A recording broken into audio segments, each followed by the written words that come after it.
Disturb मत कर बे। निकल। अरे चिल्ला मत।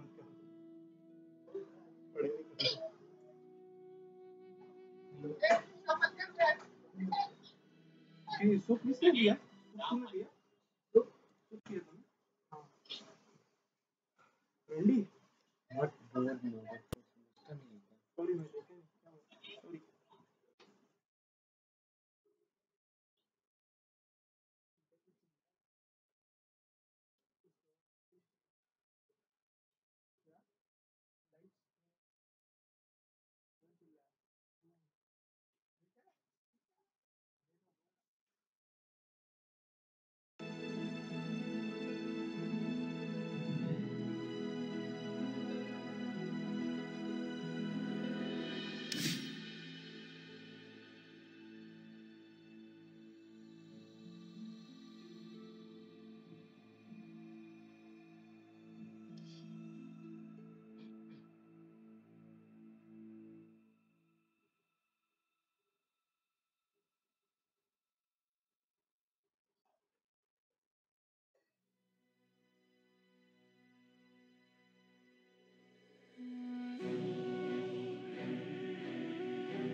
and pretty good late game on top of that. But I think Prophet, Razor, Terrorblade, these are the core heroes to be looking at as potential picks by Liquid side.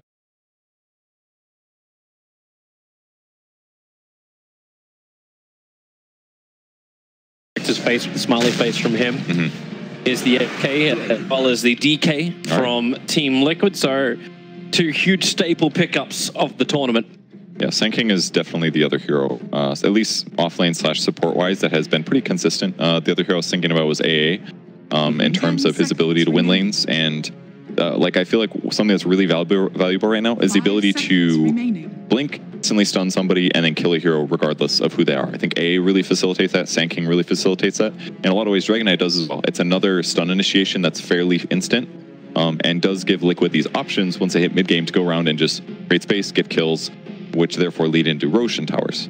I'm almost waiting for like Batrider pickup, just so OG can do what Team Liquid.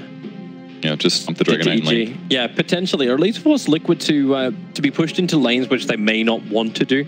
It wouldn't be bad for S4. I guess we'll be very happy to have it on the off lane too. That sentence just seems so foreign to me. Force Liquid the lanes that they don't want. Like, I feel like no matter what, they have control over their ability to do this. Like, I feel like they're never on the back foot that way. They're the ones that are always more willing to step out of their comfort zone because of the fact that they can just take whatever player they want of their 3 cores and put them mid-safe or offlane. Like, all of them can play pretty much every core role.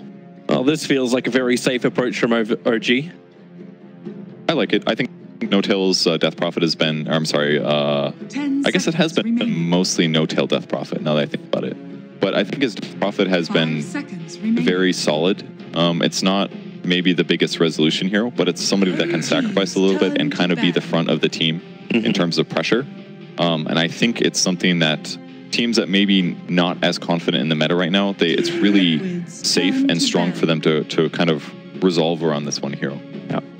Item build's pretty straightforward. Go like Yules with Medana or Solar Crest. Then it's just kind of hard to die. Maybe he'll need like a Hood or a BKB this game. Yeah.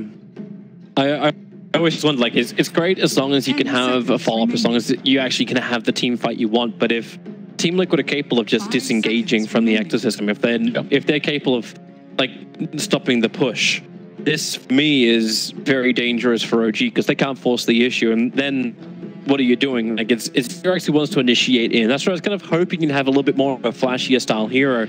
But if you delay this, now what do you get? Like if this is potentially resolution or No-Tail, what's going to be your big core that carries you? We've seen Death Prophets fall off during this tournament already. Do you have to then go something a little bit more early game based? Do you go even late game and just Death Prophet will create space, go more? I would say late game she's more vulnerable than she early game. Like early game she's such a good tempo setter with Exorcism because it turns into objectives, whether it's towers or Roche or early gank fights. It is cooldown limited obviously, but I think it's strong in a lot of other areas. Good at team fighting, I think it's safe to say. Even like the silence is definitely impactful at times. OG banning the AA, which obviously combos for a guaranteed kill with Dragon Knight or Sanking at early mid-game stages. And we'll see the TB ban in the second phase. Definitely a lot safer for Liquid to not open with it. I thought maybe they would consider prioritizing it, but I think obviously they're such a confident team. They know their roles, they know their drafting, that they're able to open with something that's less counterable in the first phase. It's still very hard for them too, though. Like, yeah, less counterable on the early phase, but this is a best of 1 against OG. If they don't get this exactly right, they'll have trouble, and Warlock is the hero that comes in. So a lot more team fight being lacquered on right now for Team Liquid. And OG need to think about the save or at least some kind of range battle. Really strong laning. Fatal Bonds with Sanking Epicenter potentially is amazing damage output.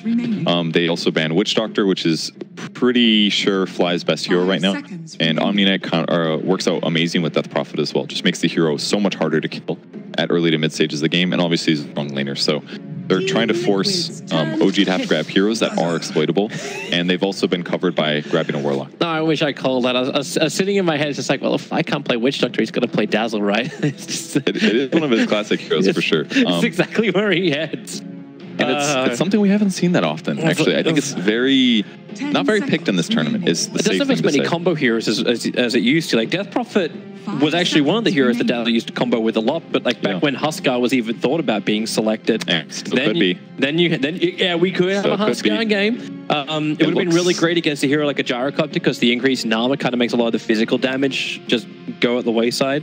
It's okay. But Liquid have a good mix of physical and magical. Or will. It's a way to keep Death Prophet alive.